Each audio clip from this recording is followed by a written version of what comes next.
Hey everyone, welcome back to Building House Sort of from Scratch.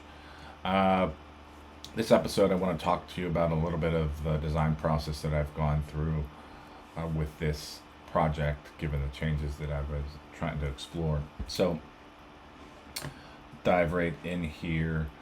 The uh, the goal here was to figure out if there was a different layout that worked better for this project, and the house was designed with a two bedroom and a quote unquote music room. And I think that music room was really a placeholder for a third bedroom, um, or at least where people mentally could say, oh, yeah, another person could sleep here. It's a third bedroom for selling resale purposes, right? It's much easier to resell a three bedroom than it is a two bedroom. So this was the original plan for the project and kind of outline the the layouts here. And you have this is the whole master suite. This area of the house. This is the bedroom two, and then this is the music room. This is a bath, and then obviously this is the master bath, and then this is the living family area, and this is the kitchen area.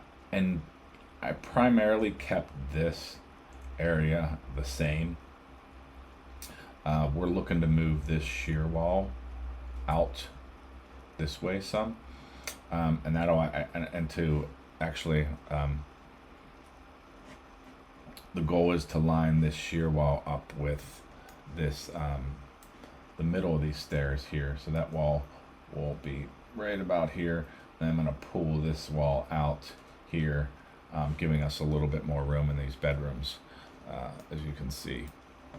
So, looking at this design, the goal was to say, is there any efficiencies we can gain where we can get a better sized third bedroom? And I explained the one where we're pulling this wall to line with the middle of these stairs and pulling this wall out to give us a little bit more space in these bedrooms. We felt that the master bedroom layout was a little bit oversized. The closet specifically was really big. So I was trying to think of ways to better utilize that space. And what also isn't up here is a laundry area. So right now, that laundry really was for, let me see if I can find it. The It was really for down here in this mudroom, and they I thought that that was a little strange to have all of that um,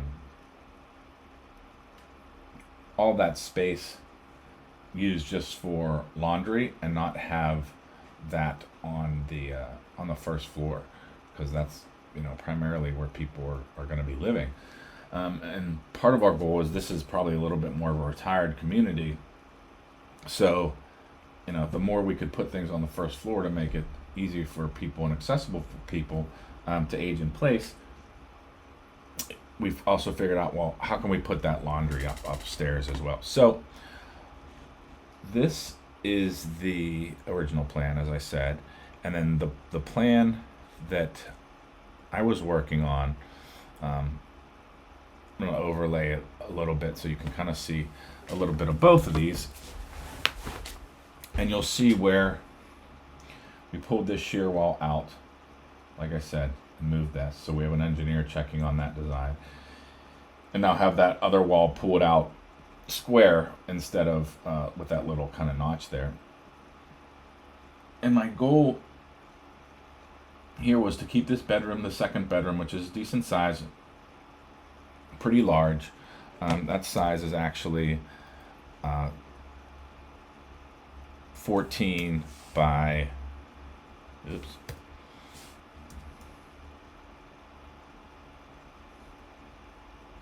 14 roughly.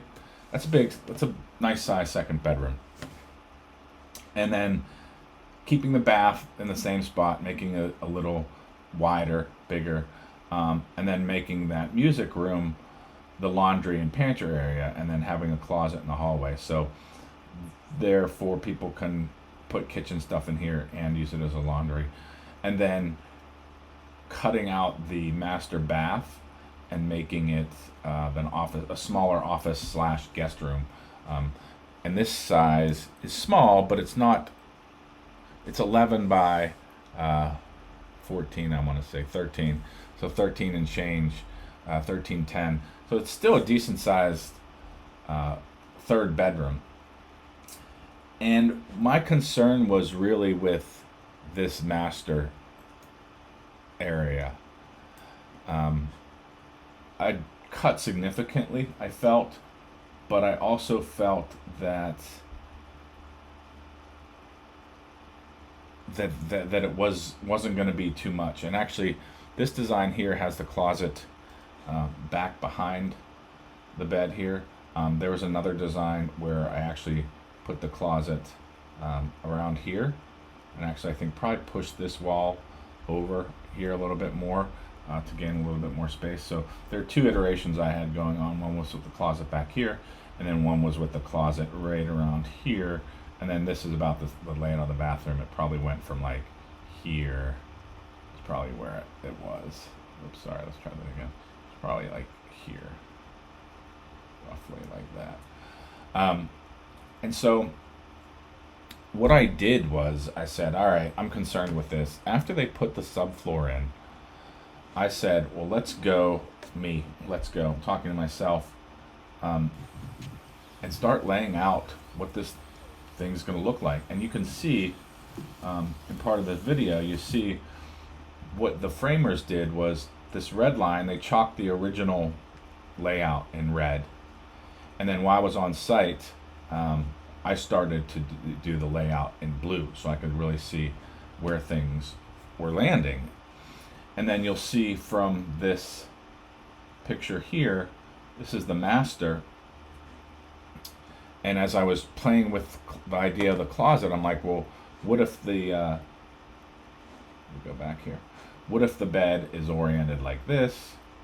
What if the bed is oriented like this? And then what if the bed is oriented like this? And then again, having that closet behind the bed over here. And that's what you see happening here on the ground. Sorry, let me go back to that. So that's all the different orientations. This is what you see here, all those different orientations of the bed happening to see if that works. And when I did that exercise, and I'll just finish playing this video, you'll see again, there's that red. You'll see a bunch of red on the floor where that is, where that's being laid out. And there's, so let me go back to this. This is that third bedroom, so that's where I laid out the bed. I had the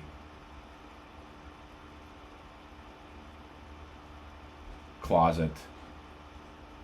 I'd actually blocked in the closet here. And you see this area here, this is where I'd kind of cut out in cardboard the vanity. And the reason I cut this out and specifically didn't mark it on the ground was because I wanted to move it. And I actually did that with the washer and dryer too. So instead of having them fixed on the ground and being inflexible, or not inflexible, but me having to A, redraw them every time I wanted to move them, but B, when it came to interface with the framers on where I want things to go, they don't know which lines to look at if I'm not there, right? If I'm on site, we can talk about it.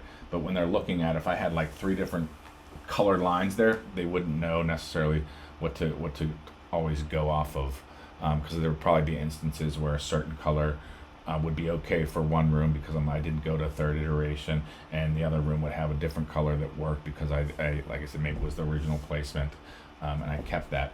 So having and building these little cardboard or wood items really help me with the flexibility of moving things around. So if you have the means, I would do that with, you know, the vanity size, the toilets, the washer dryer, things you know that are going to move potentially around on the site that you can kind of play with. And so that was the exercise. And when I did that, uh, I realized that this master bedroom didn't have the space that really gave it the, made it feel like a master. Cutting that down and adding that third bedroom just didn't work. You got to assume that the people buying this house, that's going to be their main, that's going to be their living space. So how do we make that um, appropriately sized for them? So back to the drawing board.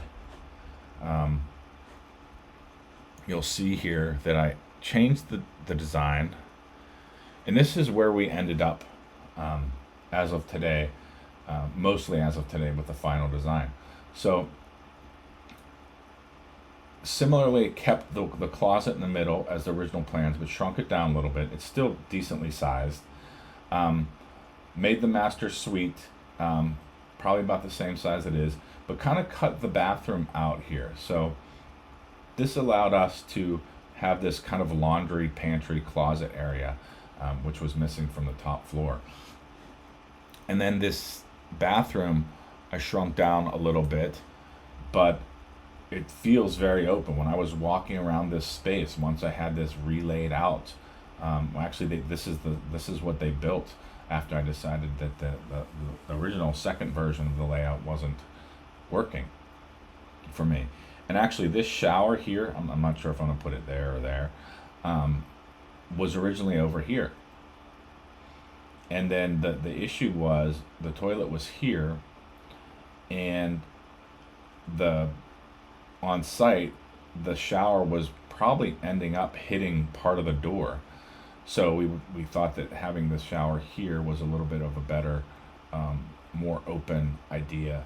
So that's where we're at with this design right now. This laundry pantry area is a nice space. It's not too small, actually. It's a good sized space. This second bathroom is pretty average in the sense of it's 5 feet wide. It's nothing large, but it's got some depth to it here. So I'm happy with that size as well. And then these back two bedrooms, I adjusted a little bit, making them kind of share a closet space here, and then centering them each on the wall. So all in all, I'm pretty happy where things are landing right now. We're getting to the point where if I want to make any changes, it's costly, both in time and probably money to reorient some of these things. So I suggest, if you have the means to do a layout exercise, I think one of the big problems with building houses and designs is until they're built, unless you have a VR headset and a large architecture firm that sets it up so you can virtually walk around, I suggest you go and lay out the plans, because on screen something may look like it sized okay, but when you actually get in the space and have a sense of the surroundings and where the walls are, it takes on a completely different shape. And again, that's one of the struggles with building and designing homes to some extent. I come from more of a software hardware background, and we do design sprints, and we're always kind of evolving the design as it goes. Housing design is like, this is it. Once we break ground, we're probably 85%, 90% there. And if we ever get to the point where you're doing a layout like I just did, kind of study, the cost to probably roll back to change some things is going to be pricey. So another exercise to even consider, which I may do on another house, is just find a parking lot or a large open warehouse that you can use, or basketball court. Actually, basketball court may not be big enough, but a gym, and lay out your house, even if it's room by room, to give you some sense of the environment and the spatial harmony that is or is not happening. if I hadn't have done that exercise for this house, I would have went with that second concept, and I would have been sorely disappointed with that layout. So by all means, if you have a chance to do that, I suggest doing it. It's really, really helpful. That's, I hope this episode was helpful. It was really important for me to do this as well, and at least share out my kind of trials and tribulations with, laying out the design and kind of walking and living the design. So that's all for this episode. Next episode, we are getting into, I'll just start showing the layout with these walls stood up. It's probably going to be a super quick episode. A lot of this is just documentation, sharing the process as I go through it. It's not always going to be about methods and the actual work. Like I said at the beginning of this project, I'm kind of, half architect, half builder, half, developer. I'm just playing a few different roles in this process. So I will talk to you next episode where we get a little bit more back into the construction side of things. Thanks, guys, ladies, everyone.